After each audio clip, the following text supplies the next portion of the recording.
My school's bullies tormented me for having autism, while their mom ran for PTA president on an anti-bullying platform, so I let them beat me up on election day and expose their hypocrisy in front of the entire school board. When I was in junior high, I stopped hanging out with the bullies in my class, so their ringleader Bryce told them to gang up on me. They never cared about me having autism before, but now they made it their favorite thing to mention. Bryce Scallywag and his friends would make exaggerated flapping motions whenever I walked by. Then it escalated to stealing my noise-canceling headphones and hiding them in trash cans. By January, they were shoving me into lockers and filming my meltdowns to post on the school meme page run by students. The first time it happened, I tried going to the guidance counselor. When I walked in, Mrs. Saratoga barely looked up from her computer. "Can I talk to Principal Williams about Bryce and his friends?" I was then interrupted by her looking up at me with this condescending smile. "I know exactly what you people do, always thinking that normal teenage interactions count as bullying, always looking for attention. I swear I thought she was pranking me, but then she handed me a brochure for communication skills and went back to filing her nails." I smiled, because I had an ace up my sleeve. Principal Williams was my dad, but her dismissal made me realize something. If the guidance counselor wouldn't believe me without proof, maybe my dad wouldn't either. He was always so careful about showing favoritism at school. That's when I hatched my plan. I started crying more visibly when they pushed me. I ate lunch alone in predictable spots where they could corner me. I accidentally walked down empty hallways when I knew they'd be there. I documented everything in a password-protected folder on my phone. Screenshots of the meme page, blurry recordings when I could manage it. Bryce got bolder. He went from shoving to actual punches. His sister Kayla would hold my arms while he'd practice his boxing moves on my stomach. His best friend Connor liked to dump my backpack in the toilet. They thought I was too scared and weak to tell anyone. But after a few weeks, I finally had enough evidence to tell my dad. That night, I felt like a kid waiting for Christmas morning, because I knew my dad would destroy them. I woke up before my alarm and strolled downstairs with a confidence I'd never felt before. My dad was already there, making pancakes with smiley faces like he used to when I was little. I sat down with a huge smile. "Hey, kiddo," he exclaimed. "I have something that I've been keeping from you," he said, flipping a pancake. "I'm in the process of retiring, and it should kick into place soon. They're making the announcement at school today." My fork stopped halfway to my mouth. He continued, practically bouncing with excitement. "With the retirement package, we can finally afford that Disney cruise you've always wanted. 7 whole days, just our family." I forced myself to smile and squeal about the cruise while my stomach dropped. Without Dad as principal, I had no nuclear option. My evidence meant nothing if he couldn't do anything about it. At school that day, I sat in the bathroom trying not to panic. Then I overheard Bryce and his friend talking by the sinks. "My mom's totally going to win the school board election. Her whole platform is about stopping bullying. She even got that news station to interview her." That's when it clicked. Mrs. Scallywag, Bryce's mom, was running for PTA president on an anti-bullying platform. The irony was so perfect, I almost laughed. The election was in 3 days. I spent those days being extra pathetic, extra vulnerable. On election day, I waited by the gym after school, knowing they always went there to vape. When Bryce saw me alone, his eyes lit up. "Look who's asking for it," he said, cracking his knuckles. Connor and 2 other guys formed a circle around me. I didn't fight back. Not when Bryce's fist connected with my eye. Not when Connor kicked my ribs. Not when they took turns seeing who could leave the biggest bruise. Instead, curled up and took it with a chaotic excitement pumping through my veins. They left me there when they got bored. I waited 10 minutes before limping towards the auditorium. My face was swelling. My ribs screamed with each breath, but I had a huge smile on my face. The whispers started immediately. People pointed at my black eye. Someone gasped. I walked straight to the front where the current board member sat. "Mrs. Scallywag says she'll protect kids like me," I said loudly enough for everyone to hear. "But her children Bryce and Kayla did this to me yesterday. Your son beat the crap out of me, Mrs. Scallywag." The auditorium erupted. Parents started talking over each other. Some people pulled out their phones, probably texting other parents or maybe even recording. Mrs. Henderson's face went from campaign smile to pure shock in about 2 seconds. Her perfectly applied lipstick suddenly looked garish against her pale face. She stood up immediately and accused me of lying and being dramatic. Her voice went shrill. She pointed out that kids with autism often misinterpret social situations. She actually said we don't understand social cues properly. Several parents murmured agreement. I could hear them whispering about how I probably just fell or something. One dad said kids these days are too sensitive. The assembly moderator, an older man with kind eyes, suggested postponing the election, but Mrs. Henderson insisted on proceeding. She said these were baseless accusations from a troubled student. She actually used air quotes when she said troubled. Her campaign manager whispered urgently in her ear, but she waved him off. I tried to show my phone evidence, but realized the school meme page had been deleted. My heart sank. I still had some screenshots, but they looked less convincing without the original source. My hands were shaking as I scrolled through my photos, trying to find the clearest ones. The screen was cracked from when Vincent had knocked it out of my hands last week. Mrs. Henderson won the election, though, by a smaller margin than expected. She got like 60% instead of the landslide everyone predicted. I stood there watching her give her victory speech about protecting all students while my eye throbbed. She thanked everyone for their trust and promised to make our school the safest in the district. Behind her, I could see Nicholas in the crowd, smirking at me. He made a subtle punching motion with his fist. The message was clear. This wasn't over. The next day at school was worse than I expected. Nicholas had already spread his version of events to everyone who would listen. He told people I was obsessed with him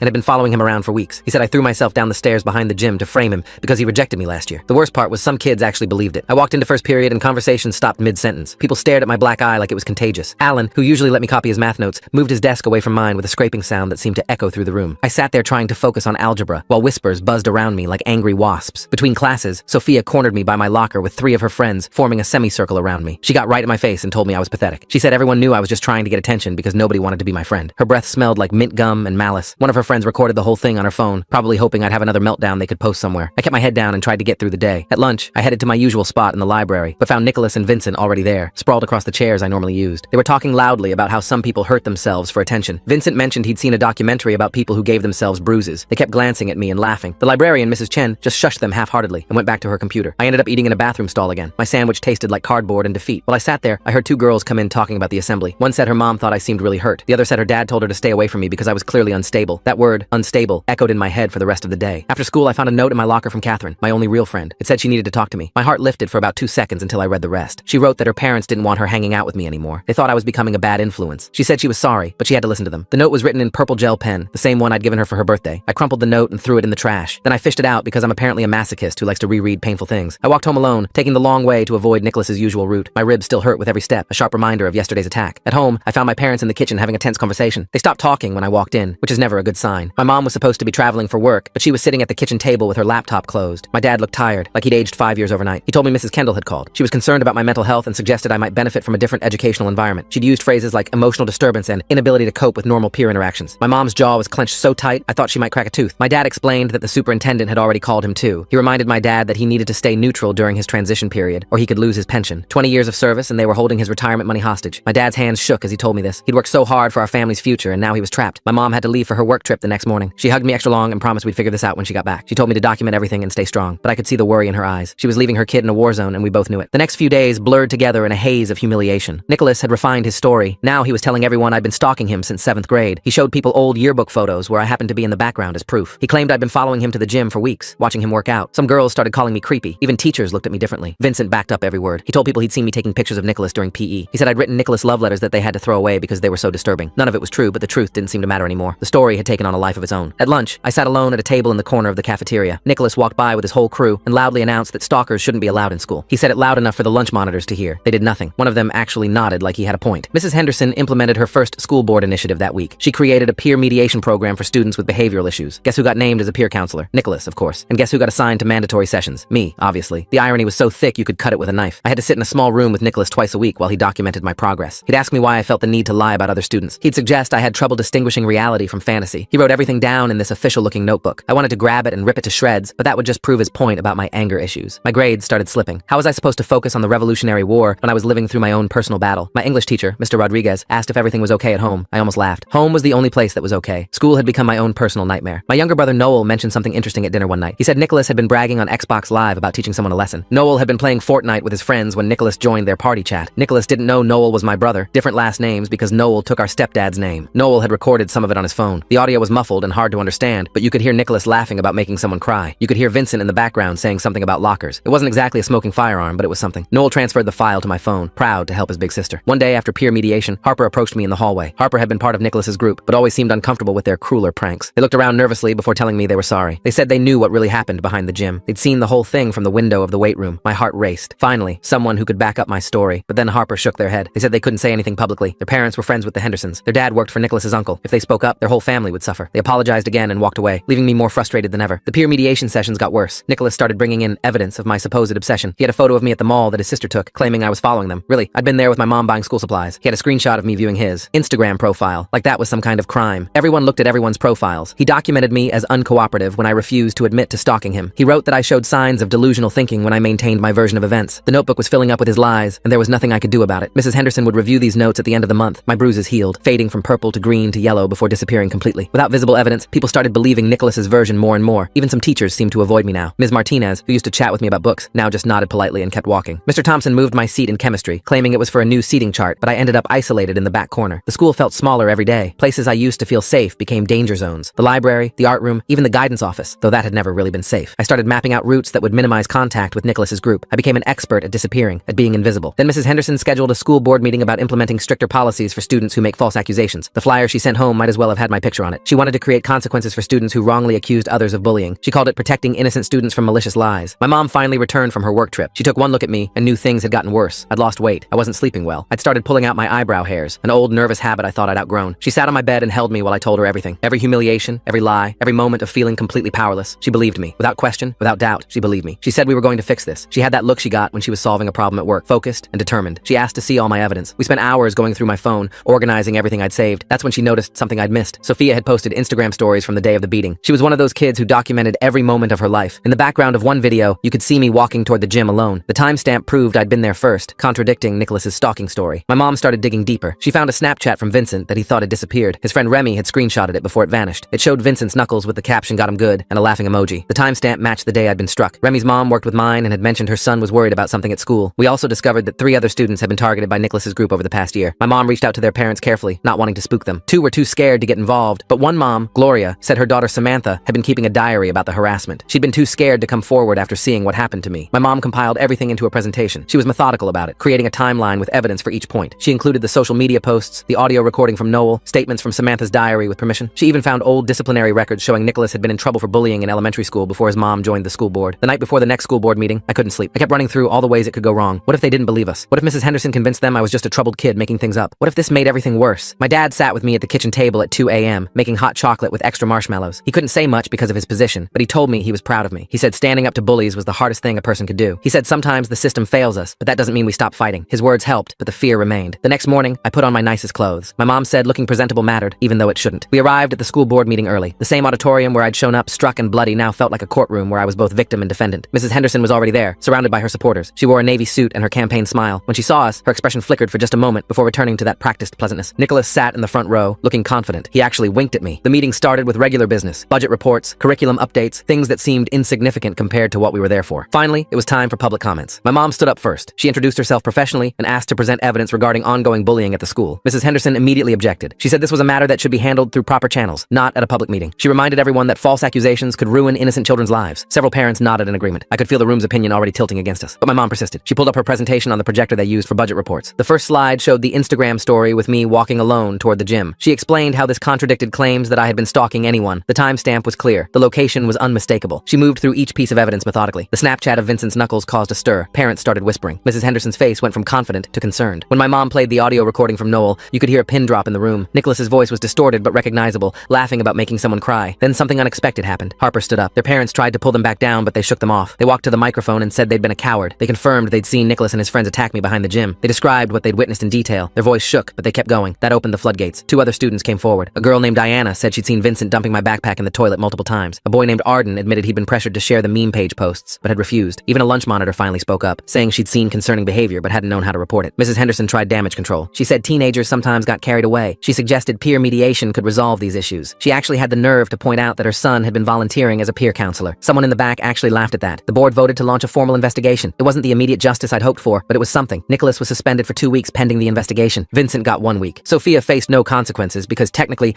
she hadn't been caught doing anything on school property. The injustice of that burned, but I tried to focus on the partial victory. Mrs. Kendall claimed she'd just been following protocol. She said she couldn't have known the situation was serious without proper documentation. She kept her job, but had to attend additional training on recognizing bullying. It felt like a slap on the wrist for someone who dismissed my pain so easily. My dad used his remaining time as principal to push through some anti-bullying policies. They weren't as strong as he wanted. The board watered them down significantly, but they included mandatory reporting procedures and consequences for staff who ignored bullying reports. It was his last act as principal, and I could see how much he wished he could do more. The investigation concluded that Nicholas had indeed engaged in bullying behavior. His permanent record would reflect this. He had to attend counseling and perform community service, but he remained at school. I'd see him in the hallways, more careful now, but still smirking when teachers weren't looking. Vincent transferred to a private school. His parents decided a fresh start was best. The Hendersons kept their social standing in the community. Mrs. Henderson remained on the school board. She pivoted her platform to focus on restorative justice and second chances. She gave interviews about how her family had learned and grown from the experience. Local news ate it up. The reformed bully's mom teaching others about compassion. My family made the decision to transfer me to Riverside High across town. It meant waking up an hour earlier and my mom driving me before work. But it also meant hallways where nobody knew my story. It meant teachers who didn't look at me with pity or suspicion. It meant a chance to just be a student again. On my last day at my old school, I cleaned out my locker one final time. Catherine was there, cleaning out hers a few lockers down. We made eye contact and she mouthed, "I'm sorry." I nodded and kept packing. Some friendships couldn't survive the pressure and I was learning to accept that. Nicholas passed by as I carried my last box to the car. He didn't say anything but made a subtle gesture with his fist. The message was clear. He'd won. He was still there, still popular, still protected by his mother's position. And I was the one leaving. But as I drove away with my mom, I realized something. I'd spoken up. I'd fought back. I'd refused to be silenced. At Riverside, I found my people. Kids who understood sensory overload and social struggles. Teachers who saw my autism as a difference, not a deficit. I joined the robotics club and discovered I was really good at coding. I made friends who liked me for who I was, not despite it. The nightmares about Nicholas faded, replaced by dreams about college and future possibilities. 6 months later, I heard through social media that 3 more students had come forward about Nicholas. His pattern of behavior was becoming impossible to ignore. Mrs. Henderson quietly stepped down from the school board, citing personal reasons. Nicholas finished high school with a reputation that followed him. Sometimes justice comes slowly, but it does come. I graduated from Riverside with honors. My dad, now happily retired and teaching part-time at the community college, cried at my graduation. My mom took approximately 1 million photos. Noel, now taller than me, whooped embarrassingly loud when they called my name. I walked across that stage knowing I'd survived something that tried to break me.